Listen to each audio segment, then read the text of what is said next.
What's up, man? Are those the new Reimagined Jordan 3s? Yeah, man. I just got them in not too long ago. That's so cool. You know, I think they're supposed to be looking distressed. Let me help that out for you real quick. What? Bro! Oh, you didn't want that, bro? No, bad, bro. man. Come on, Sorry man. about that.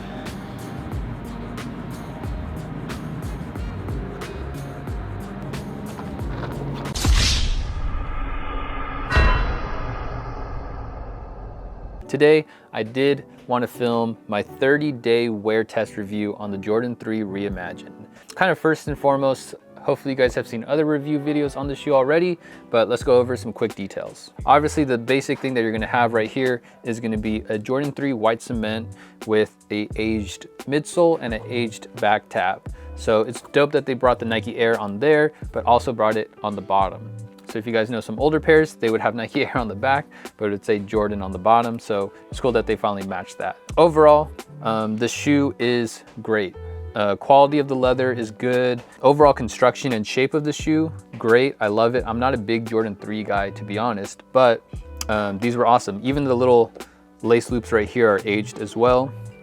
But I did want to kind of talk about how they compare to maybe your regular GR Jordan 3. Probably one of the biggest things that I noticed was just that the collar on the sides are actually a little bit lighter or skinnier, I would say, on the Jordan 3 Reimagined pair, because, you know, it's reimagined, meaning that they're trying to go back to that Jordan 3 from 1988 and have that same shape and construction of the shoe.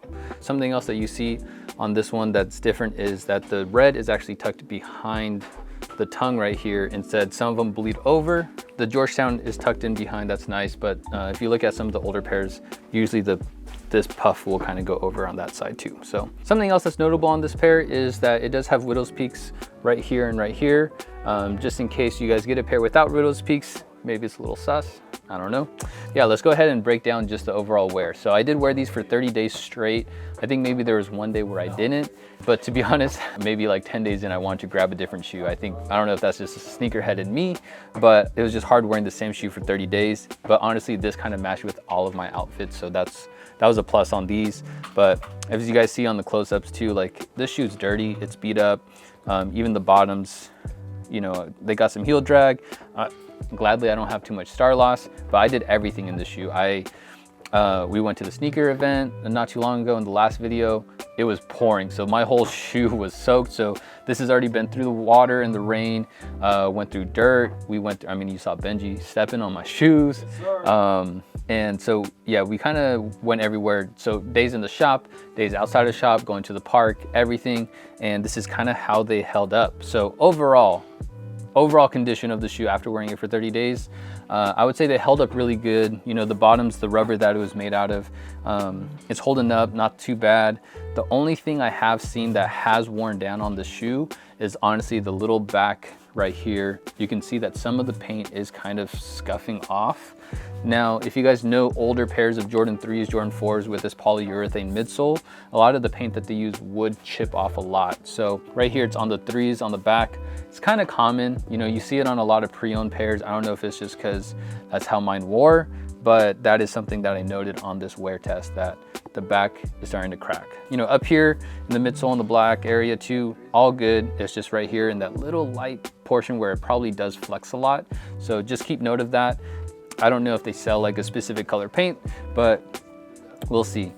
Another thing to note is it's a Jordan. It's not going to be the most comfortable shoe when you're talking about comfortability, like when you're thinking about New Balances and Asics and runners. This was meant for basketball. It's also a shoe from the 80s, so don't expect cushioning to be amazing. I think about 2 days in, that's when I actually switched out the insole. So I have different insoles in here. Not a paid promotion, but this is a Hefe Luxe insole. So it's kind of made out of Boost. It's a little bit more firm. You know, the insole that they provided wasn't bad, but it did kind of, I couldn't last all day in them. So and that's the thing too, when I wore these to the shop, I wore them all day. So I wore them from like 10 a.m. all the way down to like 8 p.m. Probably the last 2-3 hours of the day, my feet were cooking, like they were hurting so bad. That was something to note. Like, it wasn't the most comfortable. Even for the right pair of shoes, I don't know, maybe it's just my foot or how they wore in, but after maybe like 2 weeks 2-3 weeks of wearing it, this portion right here started rubbing into my foot.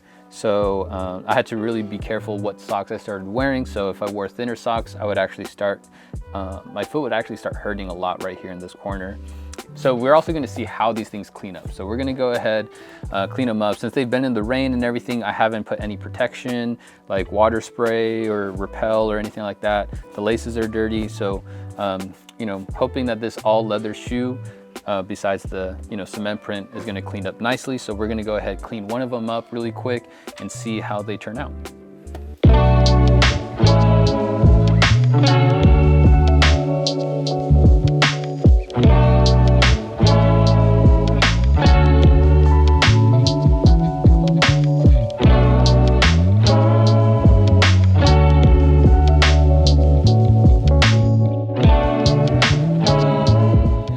The only reason I'm really getting the cement part wet is because it was already covered from all the rain.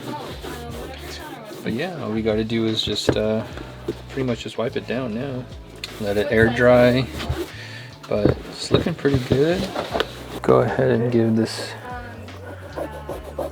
midsole a little bit of a clean.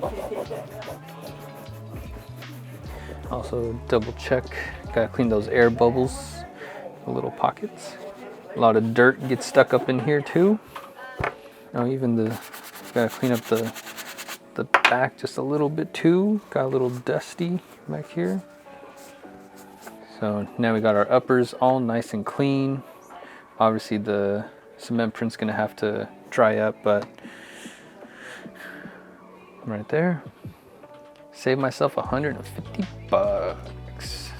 We got to do the laces too, but yeah, let me give you guys my final thoughts lastly about this, and that'll wrap up our review. All right guys, so kind of like my final thoughts. If you guys have any questions, don't forget to comment down below.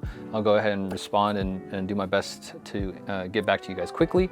But overall, the shoe, this is a 10.5. I wear a true size as a 10.5. These fit fine. Like I said, I did have a small little pinch on my right foot, but also like lengthwise, I would say they maybe run a little long. I think maybe you guys might have heard that, but if anything, I would say true to size does not hurt at all. Because of the leather, it is like, to me, I thought it felt like good quality leather. You guys could see that there's pretty heavy creasing here. If you look at the other used pairs, you saw that there's a lot of creasing. I do use shoe trees to kind of keep the shape a little bit, make it last longer.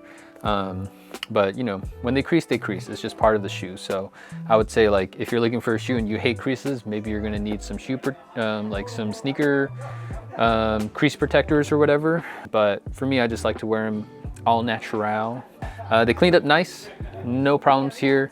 You know, once the cement print dries, it is a little stiff, but because it is kind of like made out of the suede material, I'm just gonna go ahead and rebrush it so that way it softens up the materials, gets back to nice and soft. Overall, great shoe, good build, and I would say my estimate on it is like definitely when they come out in March, I'm gonna go ahead and probably cop a DS one just to kind of keep on ice for a little bit. But I also don't see myself ever wanting to pay over $350 for the shoe.